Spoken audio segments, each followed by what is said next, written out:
everyone, time again for another pickup video. I don't have a whole lot of stuff this time. I've been traveling quite a bit, but not really found a lot of stores that's had anything really interesting for me to pick up for my collection. But I got a few things, not a whole lot, nothing really special.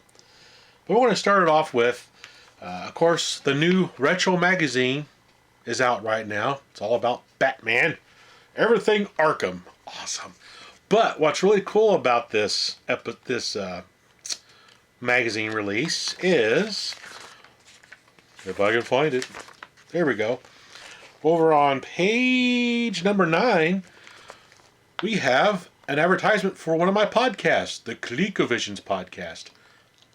Awesome. And then my buddy Ferg over there, Atari 2600 game by game, and my other buddies, the Intellivisionaries, right there. Awesome. And of course, one of my favorite podcast shows, Retro Gaming Roundup. This is the podcast I started listening to back in 2012, and I know all the guys involved with this, and it's a really fun podcast to listen to, especially the top 10 list. It's really awesome to hear the top 10 list they do. Anyway, enough of that.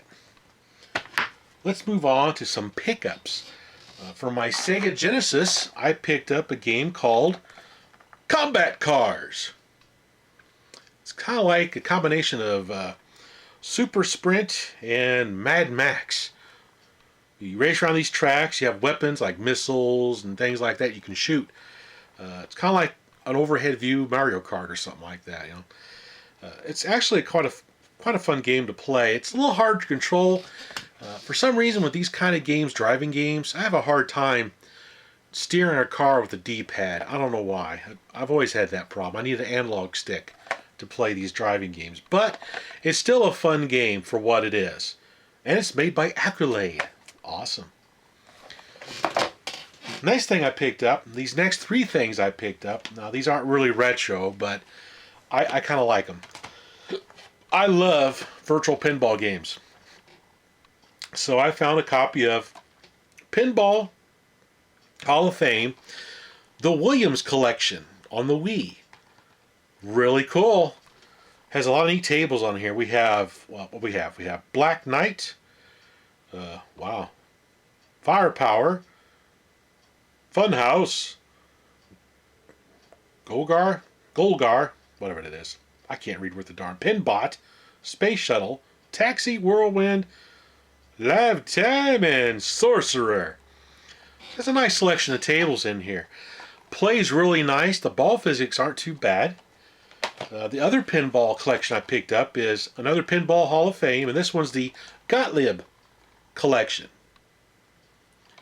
And what this one has, it has Genie, El Dorado, Black Hole, Big Shot, Ace High, Playboy, Central Park, Teed Off, Going Nuts, Victory, and Strikes and Spares.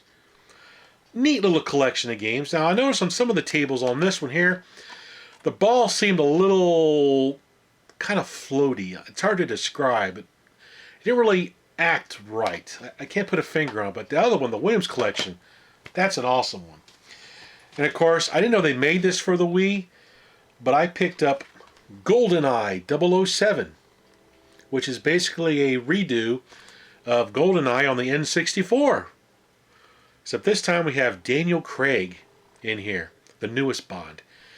And basically it has, from what I played, the first level looks like the classic level from the N64. A little bit different, but not much. Of course, has a wide range of control options. You have like the gun you can use, a GameCube controller, the classic controller, and of course the nunchuck and the little Wiimote thing. I find it's easier for me to play this game using the classic controller or a GameCube controller because I'm used to I don't like having to point and shoot the gun with the Wii remote. I'm kind of used to using analog sticks and moving the guy around and stuff. This is great. I didn't know they even made this for the Wii because I really don't follow the Wii that strictly, very closely. I mean, but I was pretty stoked to see this because I love the GoldenEye on the N64. Good game. And of course, I had my father passed away recently, and I've had to be sorting through his stuff. And one of the things I found when I was sorting through this stuff, helping my mom out, is I didn't realize he still had this. It was the service manual for the Bally Astrocade. Awesome. I still got the Astrocade. It's over there. It has diagrams in it. Awesome. Parts list. It has troubleshooting procedures. All kinds of neat technical details in here. So I was pretty happy to run across this. And an extra bonus is he had tucked away in here one of the old Bally Astrocade Astro Basic programs. This is one of the ones I typed in to play. This one was, what game was this? Bowling by John Collins. So it was a bowling game for the Astrocade. Awesome. So I think I took up the old Astrocade and maybe try to type this back in and try to save it to an MP3 player or something, because that's how I use my Astrocade now, is I hook up an MP3 player to it to load these old programs. Because the way the Astrocade stored programs is it would actually start to create a picture on the screen as it was saving, and if you had the volume set right, you wouldn't see any distortions in the picture, knowing that it's loading correctly. So it was a kind of a neat way that the Bally Astrocade would save and load programs using that little Astro Basic cartridge.